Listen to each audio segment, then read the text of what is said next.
Hey guys, it's Vampire Mike from Sega CD Universe. So I watched a movie last night with my buddy Brian, and that movie was An Evening with Beverly, Luff, Linn. Um, I recently watched and reviewed The Greasy Strangler, which I've now seen twice, and it's really weird, dry, creepy, and perverted humor, and grew on me a lot. My friends and I joke around about it. We use a lot of the terms. So I was like, well, what else did this guy, Jim Hoskins, make? And it just so happens that he made An Evening with Beverly Luff Linn. So I looked it up and gave it a watch last night with my buddy Brian, as I said. And it's got a similar sense of humor in regards to the dryness and weirdness of the characters, but it's lacking that perverse, strange creepiness of the Greasy Strangler. So it just feels like a more adult Napoleon Dynamite. Um, some of the jokes hit, and some of them kind of fall flat. It has a pretty big cast. Aubrey or Audrey Plaza, I can't think. I think it's Aubrey Plaza. Emil Hirsch from Speed Racer and Lords of Dogtown. Craig Robinson, who I like a lot from Pineapple Express and Hot Tub Time Machine. Um, the guy from Greasy Strangler, who was the son Braden. Uh, there's a brief cameo by the black guy who is the car wash owner. I think his name is Paul in the movie in from the Greasy Strangler in this, and the guy from Flight of the Conchords and We Live in Shadows. I can't think of his name right now. Let's see, is it going to come up? Jermaine Clement, and that's about it off the top of my head. Um, it also has the Indian guy from the Greasy Strangler, and is there any other cameos, like any other small bits? I think that's really it. So the main point of the story is it's a little convoluted. Um, Emil Hirsch is married to Aubrey Plaza, and he owns or runs a diner, and he has to save some money and fire someone, so he fires his wife. So she's all pissed off because she wants like a really nice couch because now she's out of work, and they don't have the money. So she starts saying, "Well, my brother has the money," and she starts comparing her husband to her brother, who's the Indian guy from the Greasy Strangler. And the husband decides to put on a wig and get his coworkers to put on wigs and rob the brother of this like safe that he has in his store.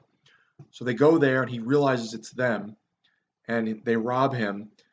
In the meanwhile, the this all happens. The brother then hires almost like a it's not a hitman. It's Jermaine Clement who thinks he's like some kind of tough guy for $200 to go steal the safe back and break Emil Hirsch's kneecaps. Um, he gets the safe, and Aubrey Plaza decides to run away with Jermaine. They end up at this hotel, and he starts falling for her, but she's not really reciprocating. And she notices that her ex-boyfriend, who is Beverly Luff Linn, is doing a appearance at the hotel, and that's Craig Robinson. Craig Robinson is with his best friend in the movie, who's played by the guy who played the son in the IT Crowd, who owned was Douglas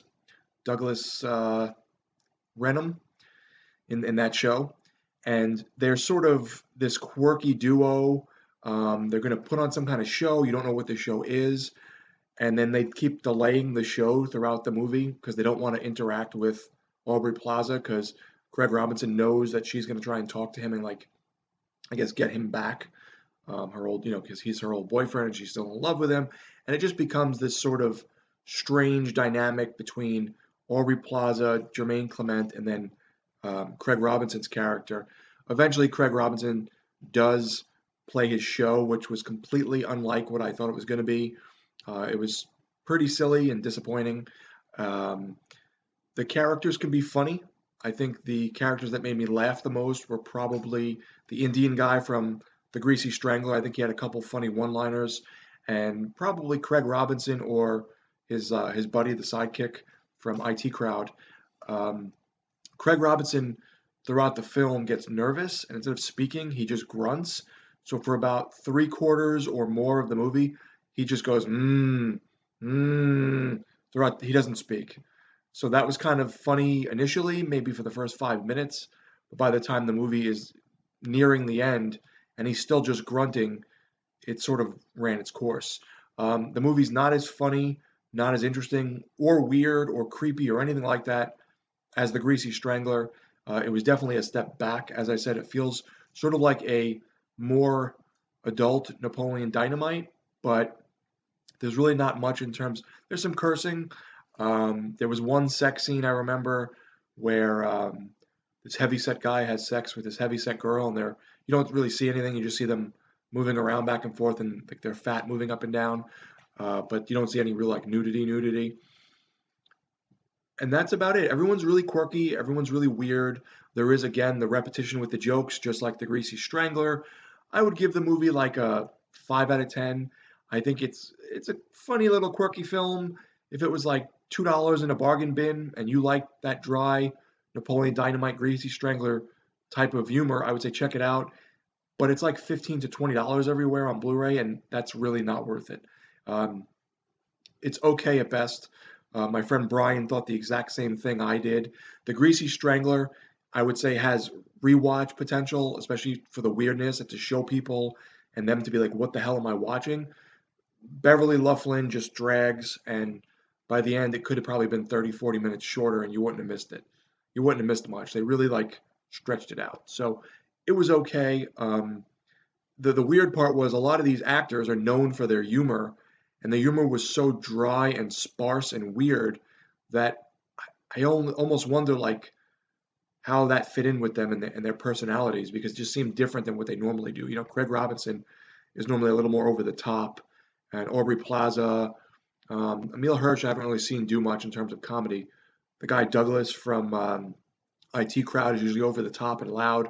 So for them to be like really strange, dry, and reserved in a way was sort of different. But it was okay. I look forward to seeing what else Jim Hoskins does, but this isn't necessarily one I would run out and track down. I don't know if it's really going to become any kind of cult hit in the future, but like I said, maybe if you find it on a streaming network or a bargain bin, you may want to check it out. But even then, it's not great. It's all right. Thanks, guys, for watching. It's Vampire Mike from Sega CD Universe. Be good.